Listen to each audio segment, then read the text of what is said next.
Innal hamdalillah nahmaduhu wa nasta'inuhu wa nastaghfiruh wa na'udzu billahi min shururi anfusina wa min sayyiati a'malina. May yahdihillahu fala mudilla lahu wa may yudlil fala hadiya lahu. Asyhadu an la ilaha illallah wahdahu la syarika lahu wa asyhadu anna Muhammadan abduhu wa rasuluh. Allahumma sholli wa sallim ala nabiyyina Muhammadin wa ala alihi wa sahbihi ajmain. Qala ta'ala fil Qur'anil Karim, ya ayyuhalladzina amanu taqullaha haqqa tuqatih wa la tamutunna illa wa antum muslimun. Ya ayyuhan nasu taqu rabbakum alladzi khalaqakum min nafsin wahidah wa khalaqa minha zawjaha wa batha minhuma rijalan katsiran wa nisaa'a wa taqullaha alladzi tasaaluna bihi arham innallaha kana 'alaikum raqiba. Ya ayyuhalladzina amanu taqullaha wa qulu qawlan sadida yusri lakum a'malakum wa yaghfir lakum dzunubakum wa ma yuti'illah wa rasulahu faqad fawzan 'azima amma ba'du. Hadirin sidang Jumat yang insyaallah dirahmati Allah. Pertama-tama dan utama tak lupa mari kita panjatkan puji syukur kepada Allah Subhanahu wa taala atas limpah nikmat yang diberikan kepada kita semuanya, utamanya nikmat iman, nikmat Islam, nikmat sehat dan nikmat sempat, sehingga kita dipertemukan dalam bulan yang mulia ini untuk menjalankan serangkaian ibadah sholat Jumat. Salawat serta salam kita aturkan baginda Rasulullah Sallallahu Alaihi Wasallam yang telah membawa perubahan dari zaman jahiliyah ke zaman yang terang benderang, yang kita nantikan sahabatnya nanti di yaumul akhir. Dalam kesempatan yang baik ini saya mengajak utamanya kepada diri saya dan kepada para jamaah semuanya untuk senantiasa meningkatkan serta menguatkan iman ketakwaan kita terhadap Allah Subhanahu wa taala dengan mengamalkan perintah-perintahnya serta menjauhi segala larangan-larangannya. Semoga kita tergolong sebagai hamba Allah yang beruntung serta selamat baik dunia dan akhirat nantinya. Amin amin ya rabbal alamin. Dalam khotbah siang hari ini akan kami sampaikan materi khotbah dengan generasi yang dikhawatirkan oleh Nabi Muhammad Sallallahu Alaihi Wasallam. Hadirin sidang Jumat yang berbahagia, di saat Nabi Muhammad Sallallahu Alaihi Wasallam hendak wafat, beliau masih sempat berwasiat kepada orang-orang yang hadir di situ. Beliau berucap, umati, umati, umati, umatku, umatku, umatku. Walau nyawa hampir lepas dari badan, beliau masih sempat memanggil-manggil umatnya. Beliau mengkhawatirkan keadaan umatnya di belakang hari setelah beliau tiada. Sebenarnya beliau khawatirkan apakah beliau sedih karena meninggalkan kedudukan dan jabatannya sebagai nabi dan kepala negara. Jawabannya bukan, karena beliau bukan manusia yang haus pada kedudukan dan jabatan.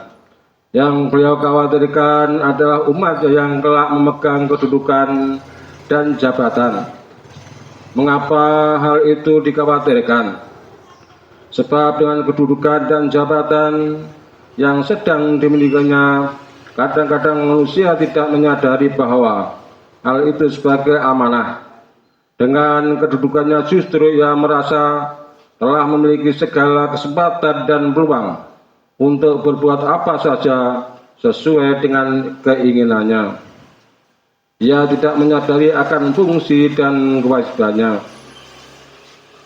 Allah telah berfirman dalam surat An-Anfal ayat 27, Bismillahirrahmanirrahim. Ya ayyuhalladzina amanu la takhunu wa rasul wa takhunu amanatikum wa antum ta'lamun.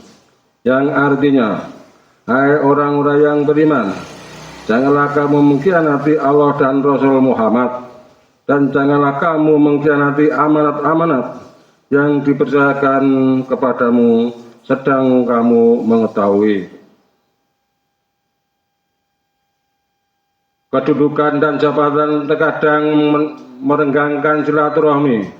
Orang segan bertemu dengannya karena kesibukannya, atau mungkin ia merasa tidak perlu berjumpa dengan orang yang tidak ada hubungannya dengan urusan dinasnya. Waktunya ia habiskan untuk satu alasan yang klise, demi tugas dan pengabdian. Kedukaan kadang-kadang bisa menyulap yang salah menjadi yang benar, atau yang benar menjadi yang salah, karena kesewenang-wenangannya. Rakyat lemah yang tidak memiliki apa-apa, walaupun benar, tetap masuk penjara. Sementara mereka yang berduit, orang-orang yang berada, atau anak orang yang punya kedudukan, walaupun salah tetap bisa bebas dari dan bisa berkeliaran. Dan akibat yang lebih berbahaya, karena kedudukan, orang dapat dengan mudah menjual akidah dengan harga yang murah.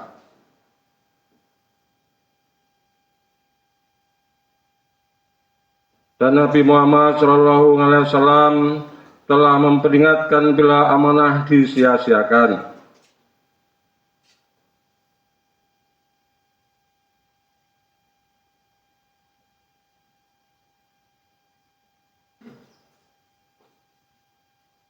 Idza dhiyatil amanah pantanjirisanga, yang artinya, apabila amanah telah disia-siakan, tunggulah saat kehancuran. Hadis riwayat mutafaqun alaih. Hadirin kaum muslimin yang dirahmati Allah, apakah Rasulullah SAW sedih karena akan meninggalkan para sahabat-sahabatnya? Bukan. Kelak di hadapan Allah mereka bakal berjumpa. Yang beliau khawatirkan adalah umatnya yang menyandang gelar ulama, atau mereka yang menamakan diri dengan sebutan ulama. Seorang yang disebut dengan Allah dalam firman-Nya, Bismillahirrahmanirrahim.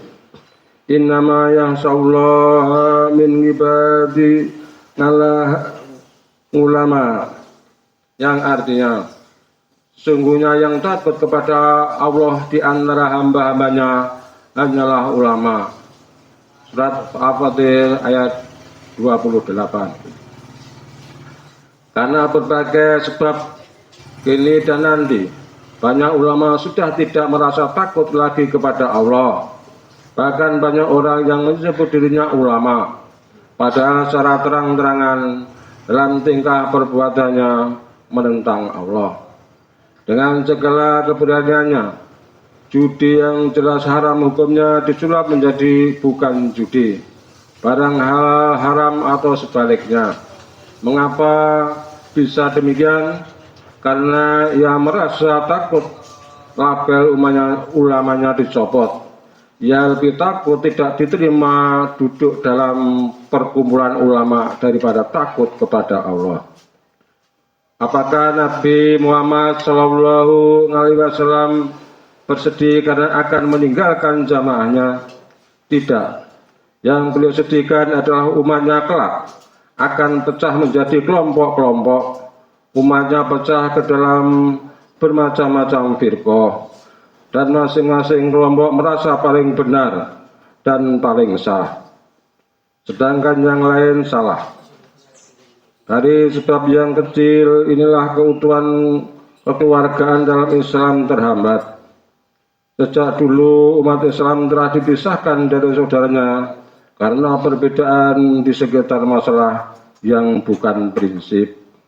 Karena perbedaan paham, mereka yang wajib jadi sunat, malah yang sunat jadi wajib. Ukhuwah yang diwajibkan dipecah oleh perbedaan paham yang tidak prinsip dan tidak wajib. Itulah masalah sebagian umat sepanjang zaman. Apakah beliau sedih karena akan meninggalkan harta? Tidak. Beliau bukan seorang hartawan. Ketika meninggal dunia tidak meninggalkan apa-apa. Beliau terkena dengan sebutan Abal Masakin, bapak para fakir dan miskin. Yang beliau khawatirkan adalah banyak manusia yang senang menumpuk kekayaan, tetapi lupa pada pemberi kekayaan itu sendiri. Banyak manusia yang gila harta dan ditunggangi oleh kekayaannya. Banyak manusia menghalalkan segala cara untuk merebut kekayaan.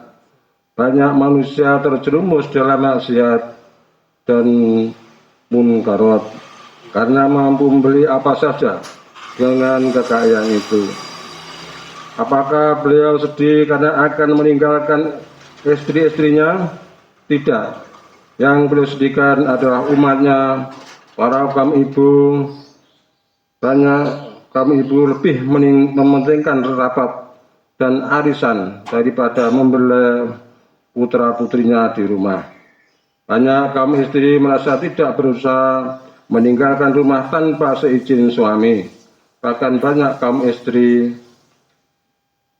merasa tidak berdosa ketika membentak suaminya. Banyak perempuan melupakan kodratnya sebagai perempuan dengan dalih emansipasi. Hampir tidak ada pekerjaan laki-laki yang tidak bisa dikerjakan oleh perempuan. Banyak perempuan merasa bangga mentontonkan tubuhnya di hadapan orang banyak, bahkan tidak punya malu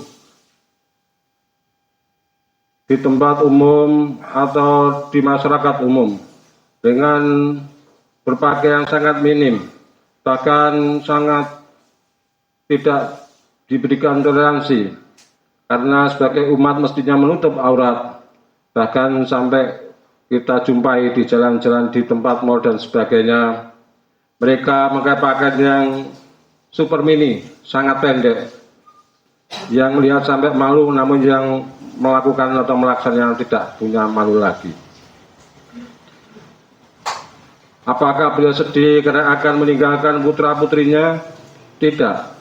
Beliau khawatir terhadap generasi muda umatnya kelak. Banyak pemuda dan remaja kehilangan tata krama dan kesopanan yang mungkin kita lihat sekarang dan kita rasakan. Banyak remaja-remaja dan generasi penerus yang akhlaknya sudah mulai menurun dan menjadi keprihatinan kita semua. Banyak pemuda yang diharapkan sebagai pengganti para orang tua terlibat obat bius, narkotika, mabuk-mabukan, perkelahian sama kelompok dan sebagainya. Bahkan dengan temannya sendiri tega membunuhnya. Dan banyak pula yang merasa bangga bila memperlihatkan kebencian terhadap ajaran agama. Barakallahu li wa lakum fil Qur'anil azim wa nafa'ani wa iyyakum bil ayati wa dzikril hakim innahu tawwabur rahim.